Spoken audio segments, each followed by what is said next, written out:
মোৰ শিক্ষাগত অৰ্হতাখিনিৰ পৰা মই উপযুক্ত কি দিশ ল'ব পাৰোঁ, মোৰ এনে কি গুণ আছে যোনটোৰ পৰা মই নিজক এটা ৰাস্তাত ইনক্ৰিমেণ্ট কৰিব পাৰোঁ, মোৰ এনেকুৱা কি ব্যক্তিত্ব আছে যিটোৰ দ্বাৰা মই এটা নিজক উপাৰ্জনৰ দিশত অলপ সলনি কৰিয়ে বহুত কিবাকিবি হাচিল কৰিব পাৰোঁ। নিজৰ অভিজ্ঞতাখিনিৰ পৰা, নিজৰ অৰ্হতাখিনিৰ পৰা, নিজৰ ব্যক্তিত্বটোৰ পৰা উপাৰ্জনৰ দিশত যাবলৈ এটা ৰাস্তা। আমি প্ৰত্যেকেই প্ৰথম অৱস্থাত নিজক চিনি পোৱাটো বহুত বেছি প্ৰয়োজন। নিজক চিনি পাবলৈ আমি সৰুৰ পৰাই শিকিব লাগে আৰু অভিভাৱকেও শিকাব লাগে। এতিয়া প্ৰশ্ন হ'ল, নিজকনো কেনেকৈ চিনি পাম? মোৰ নাম, মোৰ অৱস্থা, মোৰ ঠাই, মোৰ দেউতাৰ চিনাকি, মোৰ মাৰ চিনাকি আৰু মোৰ ধাৰণাখিনি, এয়াই মোৰ চিনাকি নেকি? নিজৰ চিনাকি বুলি কওঁতে আমি মনৰ মাজত যি হৈ আছোঁ তাৰ মাত্ৰেই উত্তৰৰ শেষ নহয়। আমি আমাৰ নিজৰ চিনাকিত আমি সীমিত হৈ যাওঁ। কিছুমান ক্ষেত্ৰত আমাৰ নিজৰ চিনাকি হিচাপে আমি নিজক বৰ্ণনা কৰি শেষ কৰিব নোৱাৰোঁ, কাৰণ আমি হয়তো আমাৰ ব্যক্তিত্বটো আৰু নিজৰ অৱস্থাটোৰ ক্ষেত্ৰত আমি নিজৰ সামৰ্থ্যখিনিকো নিজৰ চিনাকি হিচাপত দিব নোৱাৰা হৈ যাওঁ। নিজৰ চিনাকিটোক লৈ আমি কনফিডেণ্ট নহওঁ। কিন্তু কিয় প্ৰয়োজন আমি আমাৰ নিজক প্ৰথম অৱস্থাত চিনি পোৱাটো? কিয় মই কৈ আছোঁ। আমি যদি কেতিয়া কওঁ, বিশেষকৈ আমি যদি কেতিয়া কওঁ, যেতিয়া আমি নতুন ৰাস্তাত খোজকাঢ়িবলৈ আৰম্ভ কৰোঁ, আমাৰ আত্মবিশ্বাসেৰে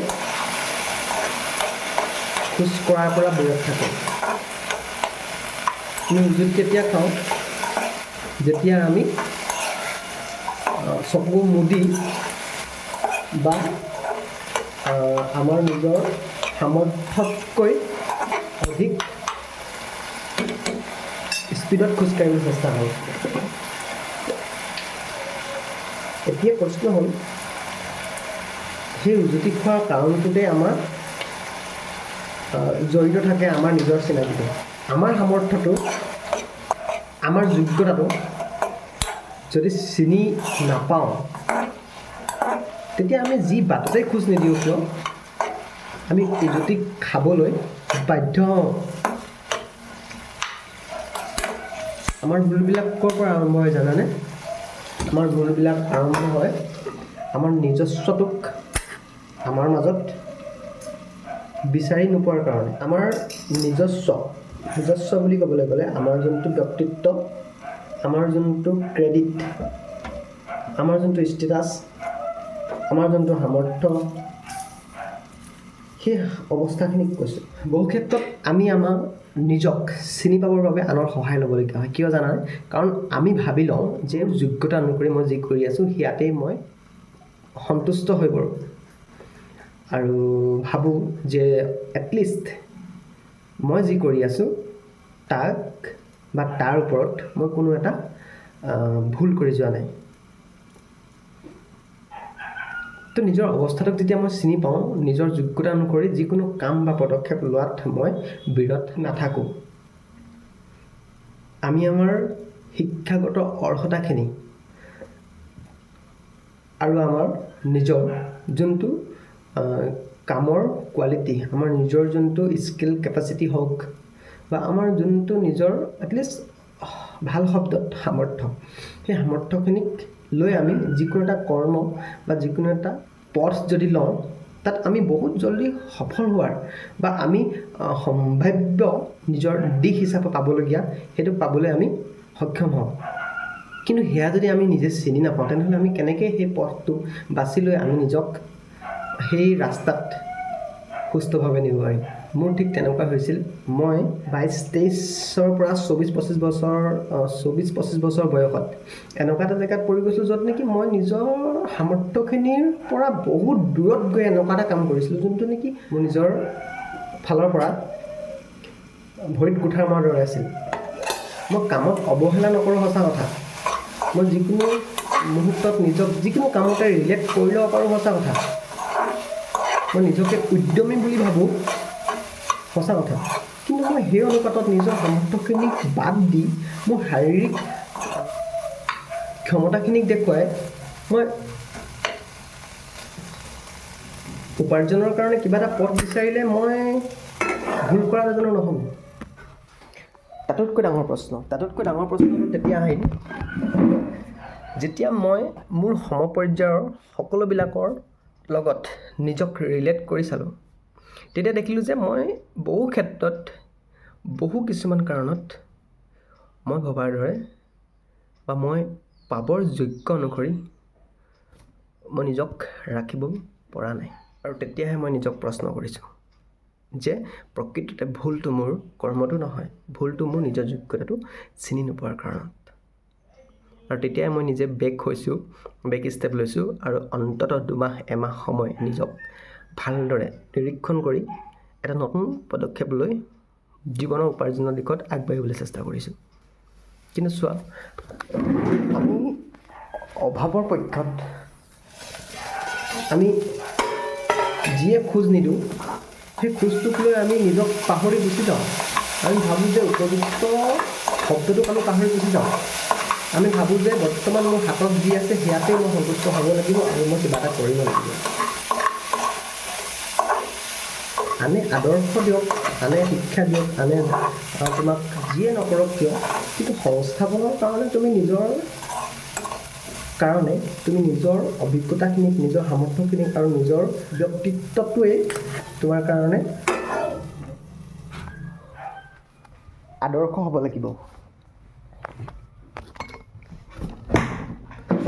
তুমি যিমানেই 10টা ভুল কৰি নোযোৱা কিয়,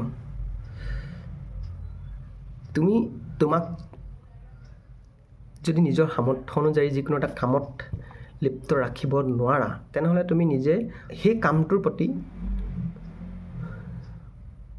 কনফিডেণ্ট হ'ব নোৱাৰিবা। তুমি নিজক সমালোচনা কৰি থাকোঁতে যাব মনৰ মাজত, অন্ততঃ মই এইটো জেগাত থাকিব নালাগিছিল, তেনেধৰণৰ মনোভাৱ তোমাৰ মাজত বাৰে বাৰে থাকিব।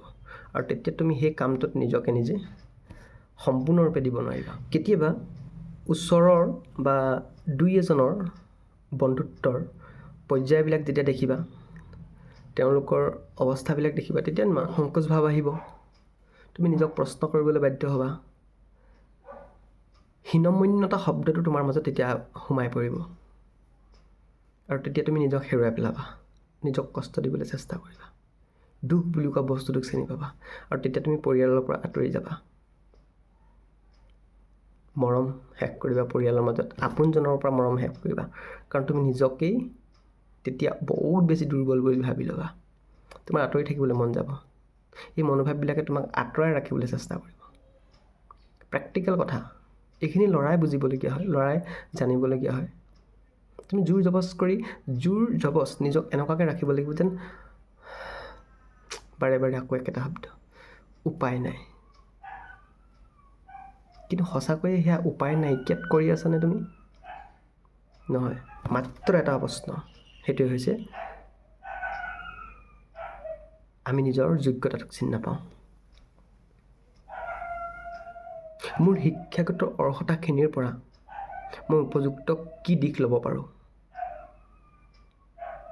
মোৰ এনে কি গুণ আছে যোনটোৰ পৰা মই নিজক এটা ৰাস্তাত ইনক্ৰিমেণ্ট কৰিব পাৰোঁ? মোৰ এনেকুৱা কি ব্যক্তিত্ব আছে যিটোৰ দ্বাৰা মই এটা নিজক উপাৰ্জনৰ দিশত অলপ সলনি কৰিয়ে বহুত কিবা কিবি হাচিল কৰিব পাৰোঁ? এই প্ৰশ্নখিনি নিজক জনাটো বহুত বেছি প্ৰয়োজন। এই প্ৰশ্নৰ উত্তৰত তুমি নিজক চিনি পাবা আৰু তেতিয়া তুমি আদৰ্শ হিচাপত অন্ততঃ নিজক এটা ডাইৰেকশ্যন দিব পাৰিবা। আমি সৰুৰ পৰাই নিজক চিনি পাবলৈ শিকিব লাগে, কনফিডেণ্ট হৈ খোজ কাঢ়িব পাৰিব লাগে।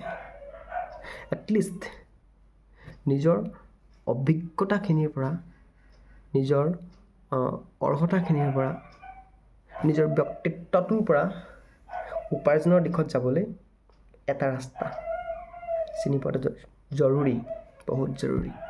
অভাৱে অজ্ঞ কৰি তোলে, অজ্ঞতা শব্দটো অভাৱে লৈ আনে। আৰু সেই অজ্ঞতাটো অন্ততঃ নিজৰ মাজত থাকিব দিব নালাগে। মায়ে মোক কৈছিল তেতিয়া, তই নিজক চিনি পা, তই যি নকৰ কিয় লাগিলে ইয়াতকৈ 10 গুণ কষ্ট কৰ, কিন্তু নিজৰ যোগ্য কৰ্মটোত কষ্ট কৰ। অন্ততঃ তই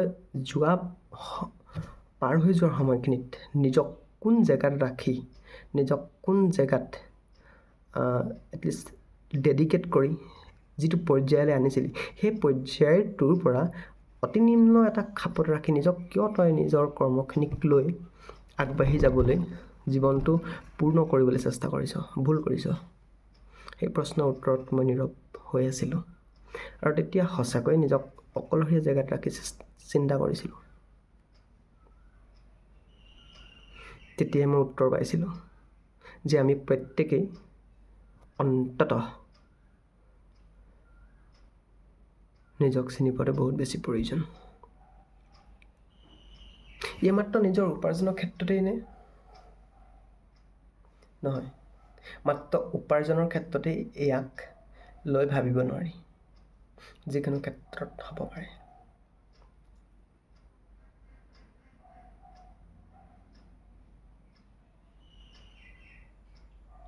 মোৰ উপাৰ্জনৰ ৰাস্তাটো মাত্ৰ ব্যক্তিত্বই আগবঢ়াই লৈ নাযায়, আৰু মোৰ ব্যক্তিত্বটো পৰিস্ফুট হ'বৰ কাৰণে, মোৰ ব্যক্তিত্বটো আনৰ আগত শ্ব' আপ হ'বৰ কাৰণে মই যি চেষ্টা কৰিছোঁ, সেইটো মোৰ কমিউনিকেশ্যন, য'ত নেকি মই অন্ততঃ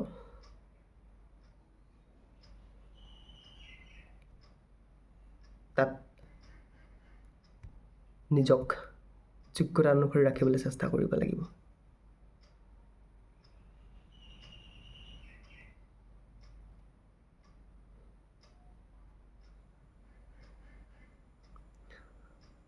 আমাৰ বয়সত আমাৰ সমপৰ্যায়ৰ ল'ৰাবিলাকৰ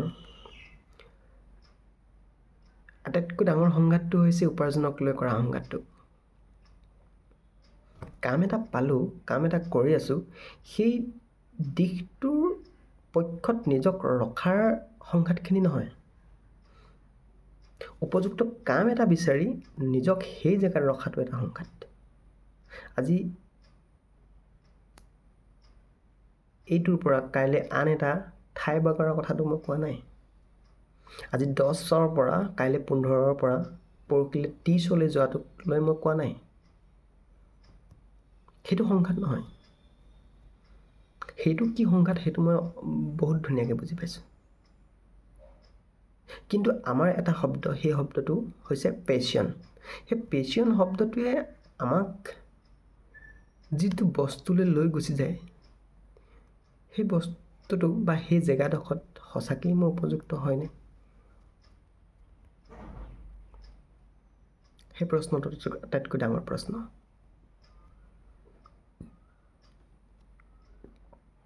কাৰণ কিয় জানানে? আমি উপযুক্ত ঠাইডোখৰত নিজক ৰাখিব নোৱাৰি, আমি নিজৰ যোগ্যতাটোক চিনি নাপাই আমি যদি আবদ্ধ হৈ যাওঁ এটা কৰ্মৰ মাজত, তেনেহ'লে আমি সেই যোনটো আমাৰ আচল স্বৰূপটো, সেই স্বৰূপটোক আমি বাদ দি বেলেগ এখন দুনিয়াত সোমাই গুচি যাওঁ। আমাৰ নিজক সলনি কৰি আমি ৰাখিবলগীয়া হয়। আমি সম্পূৰ্ণ সেই ষ্টেণ্ডাৰ্ডত নিজক ৰাখিবলৈ বাধ্য হৈ পৰোঁ, কাৰণ কৰ্মই সেই পৰ্যায়ৰ মানসিক স্থিতিখিনিক ডিমাণ্ড কৰে। হয় নে নহয় নিজক প্ৰশ্ন কৰা। আজি মই যদি এই কাম কৰিছোঁ, এই কামৰ এভাৰেজ পিপুলবিলাক যিটো এই কামটো যোনটো এভাৰেজ পিপুল যোনটো ষ্টেণ্ডাৰ্ড মেইনটেইন কৰি আহিছে কামৰ ডিমাণ্ডটোৱে, সেই ষ্টেণ্ডাৰ্ডত থকা মানসিক যোনটো ধাৰণা, সেই ধাৰণাৰ মাজত মই নিজক ৰাখিব লাগিবই।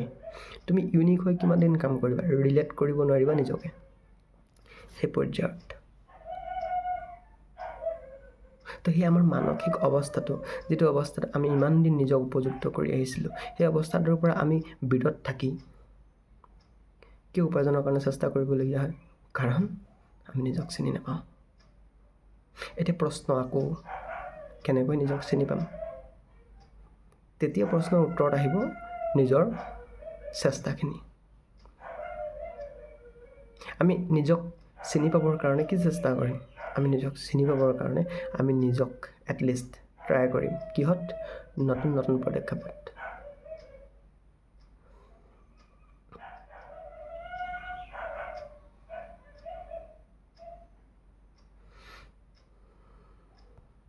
আনৰ এটা সমালোচনা বা আনৰ এটা প্ৰশংসাই তোমাক উৎসাহ দিব পাৰে।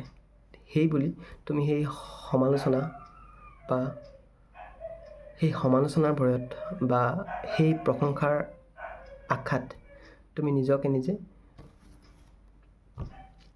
ইম্প্ৰুভ কৰিম বুলি ভাবি ৰখি থাকিলে নহ'ব ন?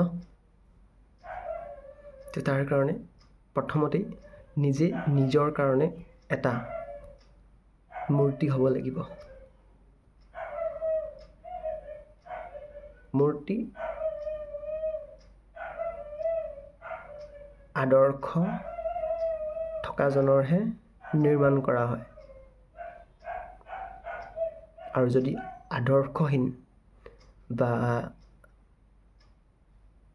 সমাজে স্বীকৃতি দিব নোখোজা মূৰ্তি স্থাপন কৰা হয়, তেন্তে তাক সেই মুহূৰ্ততে ধ্বংসৰো এটা প্ৰচেষ্টা চলোৱা হয়।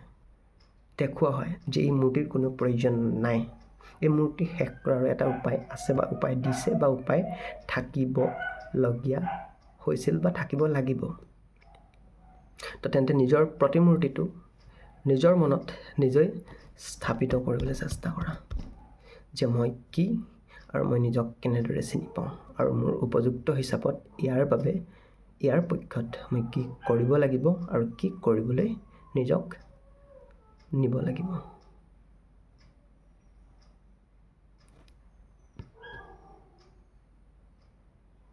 সেইটোৱেই